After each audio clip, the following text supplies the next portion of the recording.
Salut à tous, j'espère que vous allez bien. Aujourd'hui, on se retrouve pour une nouvelle vidéo. On va parler du prochain mercato du FC Barcelone dans ce contexte de virus et donc de crise sanitaire mondiale.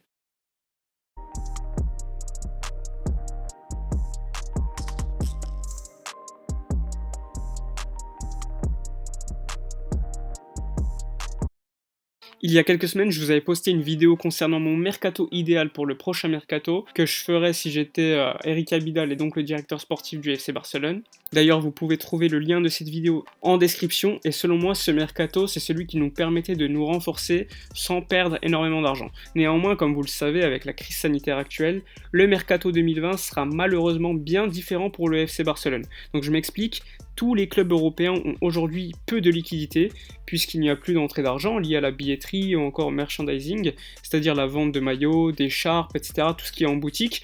Du coup, les clubs ont dû demander des baisses de salaire à leurs effectifs pour pouvoir perdre le moins d'argent possible. Cela signifie que les clubs auront beaucoup moins d'argent pour les mercatos. Il y a des économistes qui parlent même qu'il y aura une baisse de la valeur de tous les joueurs sur le marché des transferts, ce qui favoriserait donc les échanges de joueurs. Comme vous le savez, le Barça doit encore payer beaucoup d'argent en transfert et nécessite donc de vendre des joueurs comme Philippe Coutinho, Arturo Vidal et bien d'autres, juste pour essayer de compenser des pertes, mais à mon avis, ça sera pas assez. D'ailleurs, Emilio Rousseau, qui était vice-président du FC Barcelone, mais qui n'a pas encore démissionné au moment où je fais la vidéo, il y a quelques jours, il expliquait que le club était en mal en point économiquement déjà avant la crise sanitaire. Il a précisé donc que le club aujourd'hui est dans une situation encore plus critique. Il a même dit que la baisse de 70% des salaires des employés du Barça n'était pas suffisante, alors imaginez l'état économique du Barça. D'ailleurs, un journaliste de Radio Catalunya a précisé que les joueurs touchaient en moyenne 12 millions d'euros net par an, donc c'est assez exagéré, ça en fait l'effectif le plus cher du monde, mais c'est pas étonnant puisque la grille salariale qui était respectée à l'époque a été chamboulée avec l'arrivée de Neymar en 2013-2014. Heureusement pour le club, le Barça est une marque puissante qui pourra toujours attirer, cependant pour le mercato il est peu probable qu'on voit des gros transferts, surtout qu'on ne connaît pas encore les effets de la crise sanitaire sur la valeur des joueurs, donc ça serait pour moi suicidaire d'investir des plus grosses sommes que d'habitude sur des joueurs alors que leur valeur pourrait baisser drastiquement à la fin de la crise sanitaire, donc c'est pour cela que le club va devoir compter sur deux choses. Selon moi, il faut déjà acheter des joueurs à qui il leur reste plus ou moins 1 ou 2 ans de contrat, je pense à des joueurs comme Thiago Alcantara ou encore Upamecano, il faut également compter sur la Masia et les retours de prêt, ensuite le Barça pourra tenter de faire des échanges pour certains joueurs. Donc en résumé, voici mon mercato format crise sanitaire pour le FC Barcelone. Au départ, je pensais à David Alaba qui n'est pas encore certain de rester au Bayern Munich aujourd'hui, qui peut jouer défenseur gauche et latéral, ça aurait été une piste donc intéressante, mais à mon avis il aura un trop gros salaire aux alentours de 10 millions d'euros net par an et le club va privilégier Jordi Alba à gauche. Donc j'irai donc sur un joueur qui joue aujourd'hui à Leipzig, c'est Upamecano. Lui a encore 1 an de contrat et qui a un prix estimé aux alentours de 40 millions d'euros. Pareil pour Thiago Alcantara qui lui n'a pas encore commencé de négocier avec le Bayern Munich selon la presse bavaroise, donc il serait pas impossible de le signer aux alentours de 40 millions d'euros aussi. Si on résume, ça fait déjà 80 millions d'euros sur 2 joueurs, rajouter Trincao et Matheus Fernandes qui ont été signés en janvier, qui vont coûter 38 millions d'euros pour les deux, 31 millions d'euros pour Trincao et 7 millions d'euros pour Matheus Fernandes, ça fait déjà 118 millions d'euros pour cet été. Sachant que personnellement, je ne compterai pas sur Matheus Fernandes qui devrait d'ailleurs rester 1 an de plus en prêt à Valladolid. Je ferai également revenir Todibo de Schalke, puisqu'à mon avis Todibo a un énorme potentiel et l'a prouvé d'ailleurs lors de ses premiers mois avec Schalke. Parallèlement, Cucurella qui pourrait rapporter 15 millions d'euros, 6 millions d'euros de son option d'achat levée par Getafe et 9 millions d'euros environ en cas de potentielle vente par la suite, puisque le Barça possède 40% à la revente. Ensuite, il y a Rafinha qui a une clause libératoire de 15 millions d'euros et qui pourrait vraisemblablement partir dès l'été prochain. Je vendrai également Umtiti qui pourrait rapporter 30 millions d'euros, pareil pour le gardien Neto qui apporterait 15 millions d'euros.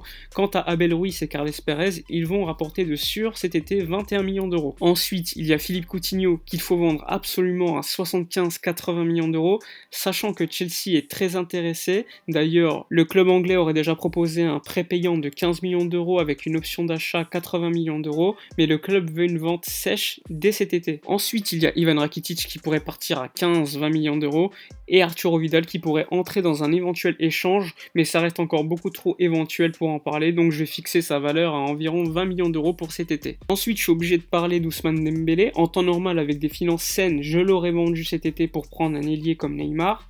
Mais soyons honnêtes, avec la crise sanitaire actuelle, Neymar me paraît impossible. Je garderai donc à contre-cœur Ousmane Dembélé tout en sachant que l'année prochaine, il sera compliqué pour nous d'avoir un effectif pléthorique comme je le voulais. Et on a besoin d'ailier. Et comme je vous l'ai dit, Neymar c'est beaucoup trop cher. Aujourd'hui, le seul ailier, on va dire, qu'il y a dans l'effectif, c'est Ousmane Dembélé. Et Ansu Fati, mais Ansu Fati c'est encore un enfant, il a que 17 ans, donc c'est pas un joueur fiable comme Ousmane Dembélé, on va dire. Ce qui est horrible, c'est que je sais que le poste d'ailier est très important, l'un des plus importants à FC Barcelone, mais vu les finances actuelles, je suis obligé de garder Ousmane Dembélé à contre-cœur en espérant qu'il ne se blesse pas l'année prochaine, même si ça va être compliqué. L'autre joueur que j'aurais pris en plus de Neymar si on avait des finances saines et s'il n'y avait pas la crise actuelle, ça aurait été Lautaro Martinez, mais si on ne vend pas un joueur comme Griezmann, comment on va faire pour acheter Lautaro Martinez? Suarez va rester, Messi également. Si Dembélé reste également, où va-t-on mettre Lautaro, sachant qu'on en a aussi besoin? Faut pas oublier qu'il nous faut des ailiers et qu'actuellement on a que Dembélé et Ansu Fati et Dembélé est souvent blessé. Que Lautaro Martinez n'est pas un ailier non plus, mais il pourra succéder par la suite à Suarez. Ça va être compliqué de garder tout cela et de signer en plus Lautaro Martinez. Faut pas oublier qu'ils ont tous des gros salaires. C'est pour ça que je le dis, j'aime Griezmann, mais je le vendrai ou tenterai de l'échanger contre Lautaro, qui à mon avis coûte aux alentours de 70 millions d'euros, mais je pense pas que l'Inter va le lâcher à ce prix-là. Après, le souci c'est que je doute que Griezmann veuille partir, alors on sera quand même assez bloqué. Je vous mets donc le probable effectif que j'aurais fait en prenant compte des finances, de la crise sanitaire que tout le monde subit actuellement et de la volonté de certains joueurs. La seule question où je n'ai pas su répondre, c'est concernant Lautaro Martinez et Antoine Griezmann. J'aurais voulu changer plus de choses, mais il faut prendre en compte qu'on ne peut pas tout faire en un été, surtout celui-ci. Ce mercato permettrait donc de gagner de l'argent et d'économiser des salaires tout en limitant la perte de niveau de l'équipe.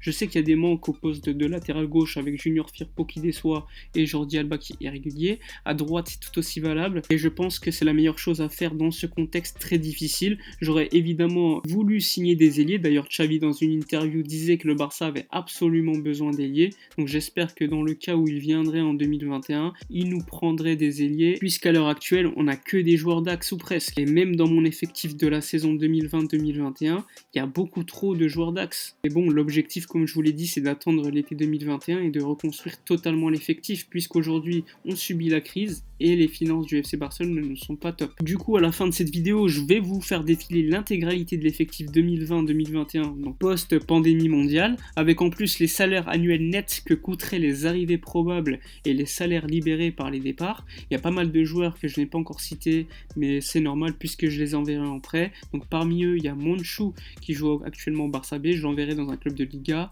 Il y a également Oriol Busquets qui fait du bon travail avec Twente.